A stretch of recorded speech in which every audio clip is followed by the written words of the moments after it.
절 기도의 7일차 우리 성령으로 변화됐나라고 하는 제목을 가지고 하나님의 말씀을 보도록 하겠습니다. 너무나도 힘든 시대를 우리가 지금 지나고 있는데 우리 7일차까지 우리 다음 세대를 축복하고 기도했습니다. 참 이들을 축복하니까 이들이 나와서 또 특송을 하고 힘을 주니까 우리에게 희망이 있고 소망이 넘치는 줄 믿습니다. 그래서 우리가 이들을 위해서 기도 끝까지 해주시고 우리 성령 강림절 이번 주간은 정말 다음 세대들이 기도의 맛을 보고 그리고 하나님의 은혜를 체험할 수 있는 시간이 되기를 원합니다. 오늘은 성령으로 변화된 나라고 하는 제목으로 말씀을 보지만 내일은 성령의 은사라고 하는 제목을 갖고 보려고 합니다.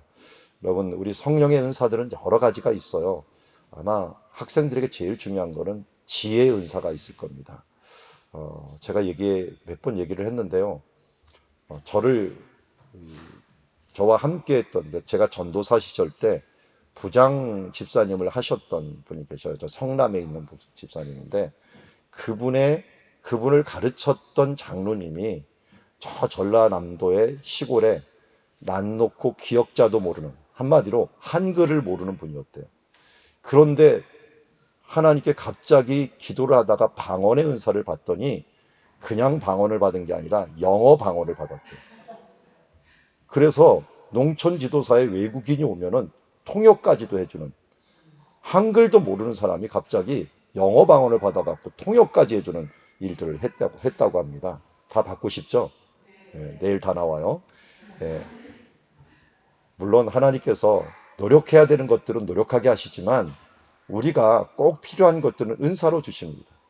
그래서 우리가 지혜의 은사, 분별의 은사뿐만 아니라 하나님께서 예언의 은사뿐만 아니라 하나님의 말씀을 듣고 깨닫는 은사, 여러 은사들로 함께하고, 특별히 그야말로 우리가 표신하는 거 있죠. 방언의 은사, 그리고 또 예언하는 은사, 또 이런 통변의 은사, 이런 부분들은 표시가 나는 은사들이 나타납니다. 그리고 이 방언도 찬양의 방언이 또 있어요.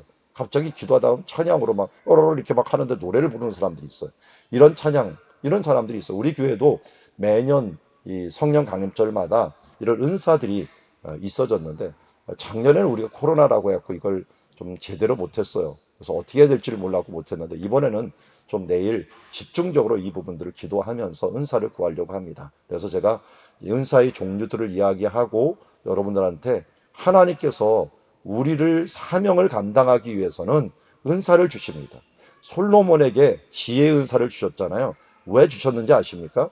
솔로몬이 기도할 때 내가 이 백성을 다스리는데 꼭 필요한 게 지혜입니다 라고 하나님께 기도했더니 하나님께서 주신 것이거든요. 그러니까 사명을 위하여 기도하는 사람들에게는 반드시 은사를 주십니다. 그래서 내일은 은사, 그 다음 날은 병 고침을 위해서 기도할 겁니다. 우리의 영적으로 눌린 병들도 있고요, 육신적인 병들도 있습니다. 우리가 은혜로 이렇게 몰아갈 때 한꺼번에 기도를 해야 돼요. 정말 이때 놓쳐버리면 이제 1년 내에 은사 받는 게 너무 힘듭니다. 하나님께서 막 몰아주실 때, 기도로 이제 무르익어 갈 때, 하나님이 은혜 주시려고 할 때 여러분 은혜 받기 위해서 방언 은사 같은 것들을 저는 여러분들에게 정말 추천합니다. 특별히 이 모태신앙들, 나는 못해 이렇게 하지 마시고, 내가 기도함으로 하나님 앞에, 제가 모태신앙으로서 방언을 받았거든요. 그리고 얼마나 하나님 앞에서 기쁜지 몰라요. 그러니까 여러분들도 그 기쁨의 맛을 좀 보시기 위해서 끊임없이 기도하십시오. 목사님, 나는 해도 안 돼요 라고 하는데, 언제 기도를 끝이라고 했습니다. 끝까지 기도하라. 기도는 끝까지. 오래 안 주면요, 또 담아두세요. 계속적으로 해주시고, 저도 한 달 만에 받았어요. 한 달 기도했는데 기도 끝났나 싶었는데 그 다음에 주시더라고요. 그러니까 이것들도 작정하시고 또 금식하시고 간절함이 있는 사람들에게 하나님의 은사가를 주시는 줄 믿습니다. 여러분, 간절히 사모하는 자들에게 천국이 바로 심령이 가난하고 가난한 자들의 것이라고 말씀하셨고, 이 의에 줄이고 목마른 자들에게 하나님께 채워주시겠다고 약속해 주셨으니까요, 그런 사모함으로 내일 나오셨으면 감사하겠습니다. 자, 그러려면 오늘 성령님으로 우리가 어떤 사람이 되었는가 하는 부분들을 오늘 로마서 8장으로 아는 것이 굉장히 중요합니다. 자, 먼저 성령으로 어떻게 변화됐는지 로마서 8장 12절부터 18절까지 한 절씩 교독하겠습니다. 그러므로 형제들아 우리가 빚진 자로 돼 육신에 져서 육신대로 살 것이 아니니라. 너희가 육신대로 살면 반드시 죽을 것이르되 영으로서 몸의 행실을 죽이면 살리니 무릇 하나님의 영으로 인도함을 받는 사람은 곧 하나님의 아들이라. 너희는 다시 무소하는 종의 영을 받지 아니하고 양자의 영을 받았으므로 우리가 아빠 아버지라고 부르짖느니라. 성령이 친히 우리의 영과 더불어 우리가 하나님의 자녀인 것을 증언하시나니 자녀이면 또한 상속자 곧 하나님의 상속자요 그리스도와 함께한 상속자니 우리가 그와 함께 영광을 받기 위하여 고난도 함께 받아야 할 것이니라. 같이 읽습니다. 생각하건대 현재의 고난은 장차 우리에게 나타날 영광과 비교할 수 없도다. 아멘. 자, 성경에서는 오늘 우리의 위치를 지금 한 4가지 정도로 얘기합니다. 성령님이 우리에게 은혜를 줘갖고 우리는 졸지에 뭐가 돼버렸냐면 빚쟁이가 돼버렸어요. 근데 빚을 지는데요, 성경에서는 무슨 빚은 지라고 했어요. 그리고 다른 빚은 지지 말라 그랬어요. 무슨 빚을 지라 했을까요? 사랑의 빚. 사랑의 빚 외에는 다른 빚은 주지 말라. 여러분, 그래서요, 다른 사람이 사랑을 줄 때는 받아야 돼요. 나는 빚 안 질 거야. 이런 사람은 성경의 대로 못 사는 거예요. 어떤 사람들은 자기만 주기만 하고 못 받는 사람이 있어요. 이것도 병이에요. 하나님의 뜻이 아니에요. 남이 줄 때는요, 아멘 하면서 잘 받아 먹어야 돼요. 목회자가 정말 잘하는 게 뭐여야 되는지 아십니까? 누가 뭘 주면 잘 먹어야 돼요. 그러다 보니까 배도 나오고 또 그럴 수밖에 없어요. 그거 잘못 먹어주면 어떻게 될까요?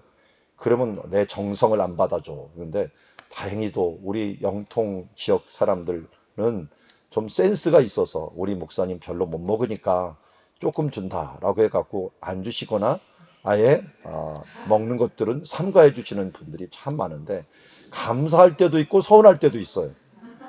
다른 교인들은 모르고서 저한테 막 먹는 것을 막 줘버려요. 뭐 선물도 줄 때는 먹는 걸 막 선물을 주는 바람에 어떨 때 보면 다른 성도들한테 얻어먹다가 우리 성도들한테 내가 너무 먹는 거 주지 말라고 강조를 했나? 그러다 보니까 또 어떻게 다 보니까 이렇게 좀 서운할 때도 있고, 이게 오락가락합니다. 너무 강조해도 안 되고 너무 또 달라고 해도 안 되고, 이거 좀 힘든 게 바로 목회자예요. 그래서 저희 아버님도 목회할 때 정말 제가 볼 때도 불쌍했어요. 왜냐하면 신방할 때마다 이 옛날에는 어떻게 했어요? 밥공기를 이렇게 올려놓고 이 밥공기보다 하나를 더 올려야지 꼭 밥을 올려놔야 돼요. 그거 안 먹으면 자기 정성을 무시하는 거다 해갖고 이 반찬도 어마어마하게 또 많이 하고 다 먹어야 되는 거예요. 그게 뭐예요? 그게 신방이에요. 신방. 그래서 이게 신방을 잘하는 것들은 얼마나 잘 먹어주느냐 하는 것들이 예전에 신방이었어요. 그런데 또 이게 맛이 없으면 또 골치 아파요. 그런데도 그걸 꾸역꾸역 먹어줘야 되니까, 제가 보면 제가 어렸을 때 보면 다들 목사님들이 이게 신방하고 나면 이 소화불량이 있고 배탈 나갖고 이렇게 헤매는 것들을 저도 아버님을 보고 예전 시대 분들을 많이 보셨어요. 그런 것처럼 우리가 정말 사랑의 빛, 이 부분들, 사랑은 서로 주고 받는 거다. 그래서 우리가 많이 사랑하고 많이 사랑을 받으십시오. 주실 때 거절하지 마시고 받으시고, 또 우리도 마음껏 사랑하면서 아름다운 사랑의 교통이 있어지길 원합니다. 왜냐하면 하나님께서 우리를 사랑하셨기 때문입니다. 그래서 우리는 사랑의 빚진 자가 된 거예요. 빚쟁이는 어떻게 돼요? 부담이 많아요. 어떤 부담이 많은가 또 다음에 보도록 하고요.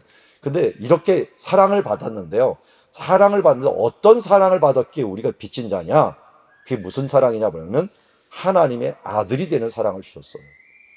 예수님께서 우리를 위하여 죽으심으로 말미암아 우리가 하나님의 아들이라 일컬음을 받았어요.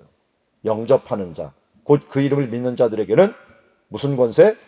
하나님의 자녀가 되는 권세를 주셨으니.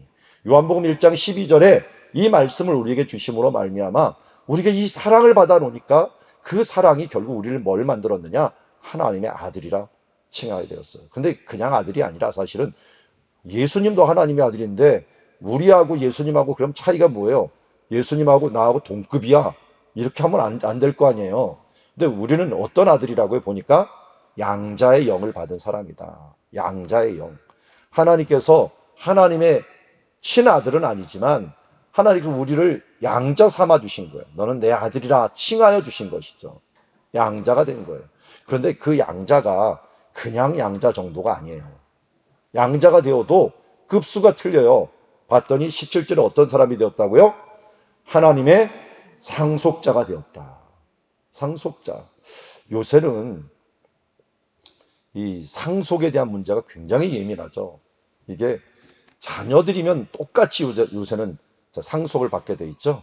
장자라고 더 받는 일이 없어. 성경에서는 장자는 2배 받는데 이 장자라고 더 받는 일이 없어요. 다 똑같이 받아요. 다니엘, 소망이 생기지. 예. 담비보다 더 적게 받지 않아. 키가 적다고 더 적게 받는 건 아니고 늦게 태어났다고 적게 받는 거 아니야. 다 똑같이 받는 거야. 요새는 참 평등해. 왜냐하면 여기 양자들은 모두 다 하나님의 상속자라고 얘기를 했습니다. 상속자. 그러니까 4가지 우리가 변화가 왔어요. 성령님이 우리 가운데 오면서 우리가 빛을 줬는데 어떤 빛을 줬나? 사랑의 빛을 줬어요. 이 사랑의 빛을 줘서 우리는 하나님의 아들이 되었고, 하나님의 아들이 되었을 때 어떻게 됐나 봤더니 양자로 입적이 된 거예요. 그런데 이 양자, 그냥 양자가 아니라 하나님 나라를 상속하는 양자가 되었다는 거예요. 자, 그러면 여기 이렇게 4가지가 변하게 된다. 그러면 우리는 어떻게 살아야 되는가 하는 것을 한번 봅시다.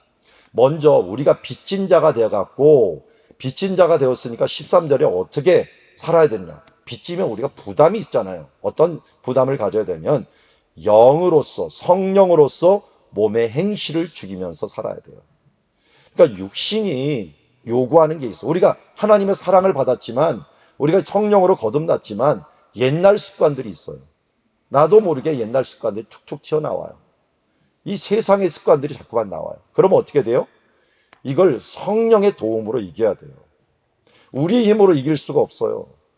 사탄은 우리의 육신의 욕심을 이용해요. 육신이 얼마나 이 육신의 욕심이 강한지, 이 육신의 욕심을 자기의 힘으로 이긴 사람은 아무도 없어요. 이 세상에 어느 누구도 없어요.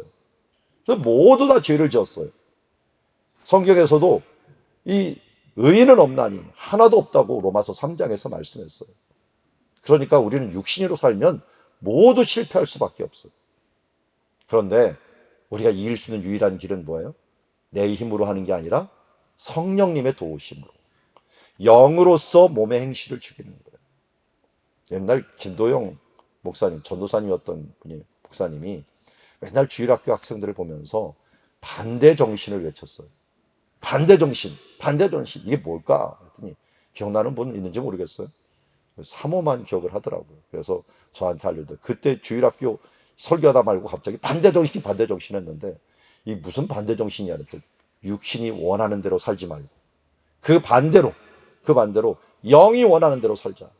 성령이 원하는 대로 살자. 내가 자꾸만 욕심 막 들어오고 육신의 욕심들이 들어오면 반대 정신 하면서 내가 성령이 원하는 그 방향으로 내가 가겠다라고 하는 그 마음으로 살아가는 것. 이게 바로 우리가 사랑의 빚진 자로서 하나님이 원하는 대로 살아드리는 것. 이것이 빚진 자의 삶의 태도인 줄 믿습니다. 두 번째 보니까 우리가 하나님의 아들이 되고 양자가 되어갖고 우리는 15절에 어떻게 하나님을 부르라고요? 이제는 아빠, 아버지. 그래서 저도 기도할 때 아버지라고 하는 말을 많이 해요.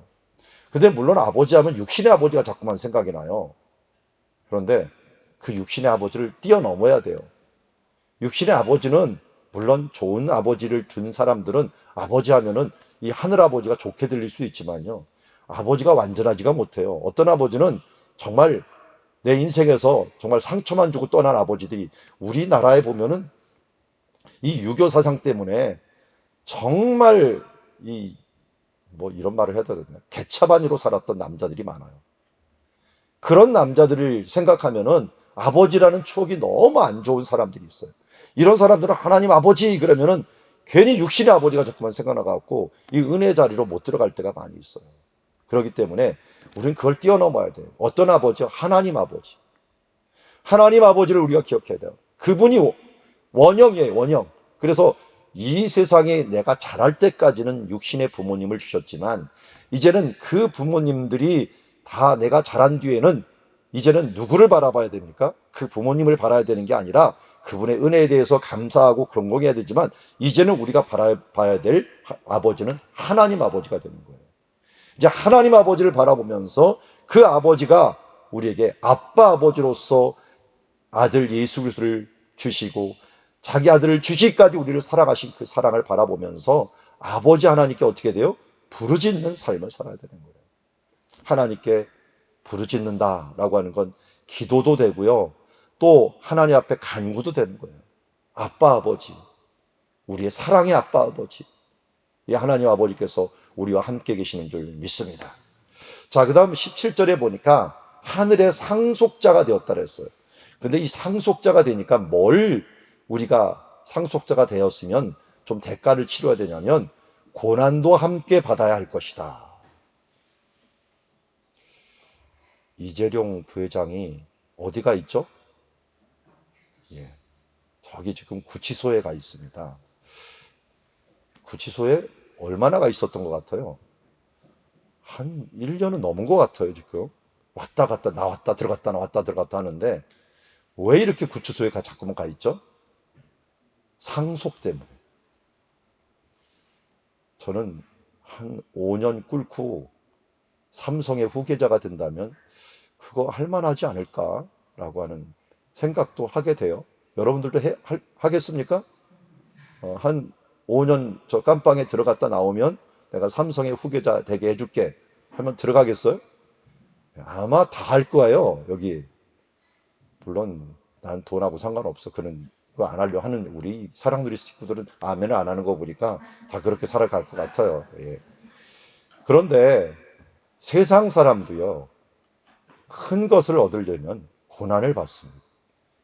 그리고 정말 요새 정치인들 보면 불쌍해요. 요번에도 뭐 벌써 청문회 하잖아요. 그거 자리 하나 얻겠다고 다 털려요. 정말 옛날부터 시작을 해갖고 이 안 털리는 게 하나도 없어요. 저도 가면은 아마 또 어마어마하게 털릴 거예요. 제가 무슨 일이 나올까 제가 겁이 나요. 예. 근데 요새는 좀 그래도 좀 나아진 것 같아요. 잘못했습니다. 잘못했습니다. 내가 실수했습니다. 이렇게 얘기하면 그래도 할 말은 없더라고요. 예. 그렇게 나오면은 아예 작전을 피더라고요. 내가 그때는 참으로 실수했고 참 그때 잘못된 생각을 했습니다. 이렇게 해갖고 하면은 좀 넘어가는데 어떤 사람은 끝까지 버티는 사람도 있고 또 요번에도 뭐 낙마한 사람도 있잖아요. 이 자기 문제도 아닌데 이게 자기 아내가 워낙 도자기를 좋아해갖고 저기 신한 아빠들 인양을 하듯이 도자기를 영국에서 인양을 하는 바람에 이것 때문에 스스로 그만두는 이런 분들도 있었던 것을 보면은 참으로 안타까워요. 그런 것들을 보면은 참 고난이 우리 가운데 우리의 연약함과 부족함을 정말 이겨내야 되는 이 고난이 하나님의 나라를 상속하는 가운데서 있게 됩니다. 그런데 18절에 이런 말씀을 하셔요. 18절 말씀 같이 한번 읽어볼까요? 시작. 생각하건대 현재 고난은 장차 우리에게 나타날 영광과 비교할 수 없도다. 아멘. 여러분, 왜 우리가 고난을 참을 만해요? 앞으로 영광이 대단하기 때문에 그래요. 해산의 고통이 겁이 나갖고 난 아이를 못 갖겠다는 사람은 그 자녀를 보고서 기뻐할 그 자격이 없는 사람들이에요. 우리는 예수님의 십자가가 왜 예수님께서 그걸 참으셨을까요? 그 십자가 뒤에 있을 수많은 영혼들, 수억 명의 영혼들이 구원받고 하나님 나라의 천국에 갈 것을 생각하니 십자가를 참을 수가 있었어요. 그래서 이런 말이 있잖아요. 십자가를 매달게 한 그 힘은 세계의 못에 있었던 것이 아니라 그리스도의 사랑이었다. 그리스도의 사랑이 바로 십자가에서 버티게 해주셨던 것을 보게 됩니다. 그 사랑, 그 소망. 그래서 소망에는 항상 뭐가 따라가요? 믿음에는 역사, 사랑에는 뭐가요? 수고, 소망에는 인내가 따라갑니다. 우리가 하나님의 상속자가 되었어. 천국을 소유하는 사람이 되었어. 얼마 후에 우리는 천국에 가서 모두 만날 것입니다. 이 일을 위해서 우리는 끝까지 참고 견디면서 이 시대의 고난을 이겨나가기를 원합니다. 여러분, 지금 우리의 육신이 힘들고 연약할지라도 이 자리에 나오고 함께 우리 온라인으로 예배하는 모든 분들, 정말 이러한 자기의 정체성을 가지고 이 일들을 위해 나는 이런 사람이 되었기 때문에 이제는 이렇게 살아야 된다라고 하는 성령의 음성을 듣는 주의 자녀들이 되기를 원합니다. 자, 우리 정리하겠습니다. 성령님이 우리를 변화시켰습니다. 우리는 하나님의 사랑으로 빚진 자 되어서 이제 빚진 자 되었으니 성령으로 우리의 육신들을 제거하는 우리 육신의 욕심에 대하여 반대 정신을 가지고 하나님의 바로 서는 주의 자녀가 되어야 될 줄 믿습니다. 성령으로 우리는 하나님의 양자가 되었습니다. 이제 우리 하나님께 아빠, 아버지라 부르질 수 있게 되었습니다. 이 놀라운 하나님 앞에서의 은총을 놓치지 말길 바랍니다. 우리가 아빠, 아버지, 하나님 아빠, 아버지 부르실 때요, 여러분, 하나님이 우리의 어려움과 우리의 연약함을 귀를 번쩍 여시고 들으십니다. 저도 힘들 때는요, 요 복도에 서갖고 이 앞에 강단을 바라보면서 아빠, 아버지, 아버지 하면서 부릅니다. 그럼 이 한마디면 돼요. 우리 아이들 엄마 부를 때, 아빠 부를 때 어떻게 합니까? 엄마, 아빠 하면은 그 한마디의 악센트를 가지고 얘가 지금 진짜 나를 원하는가 안 원하는가를 알아요. 지금 짜증나서 부르는 건가 아니면 정말 뭘 원하고 급박한 건가 하는 것을 우리의 심령을 아시는 하나님께서 아셔요. 하나님께서 우리를 하나님의 자녀 삼아 주셨어요. 이제는 여러분들이 하나님을 향하여 외칠 이름이 있습니다. 아버지, 아빠, 아버지. 오늘 이 시간 한번 외치며 기도하며 나가길 원합니다. 그 외침에 우리들의 소원과 우리들의 안타까움이 하늘 보좌에 이르러서 하나님께서 다 들으시는 줄 믿습니다. 그리고 우리는 고난 가운데 지금 살아가고 있지만 우리는 상속자라는 사실을 잊지 마십시오. 고난받으면 제가 어떻게 하라 그랬어요? 웬 축복을 주시려고, 웬 축복을 주시려고, 또 오늘따라 웬 축복을 주시려고 하면서 애들이 힘들게 하고 또 예배 시간에 가려고 한 뭐가 막는 것들이 생기고 또 하나님의 은혜를 받으려면 여러분 성령 강림절에 사탄이 제일 싫어하는 게 기도하고 하나님께서 은혜 받는 거예요. 그러니까 사탄이 어떻게든 은혜 받는 거 막습니다. 갑자기 사고도 나고요. 갑자기 뭐가 사람들이 짜증도 내고요. 이게 일어나지 않았던 일들이 갑자기 우리에게 약했던 부분들이 터져 나옵니다. 그럴 때 여러분 그 고난에 굴복하지 마십시오. 아, 하나님의 축복이 있겠구나. 그 축복을 잘 바라보면서 그 축복을 쟁취해내는 지혜로운 주님의 자녀들이 되기를 원합니다. 자, 우리 이 시간 함께 기도할 때 이 말씀을 놓고 기도하며 나가기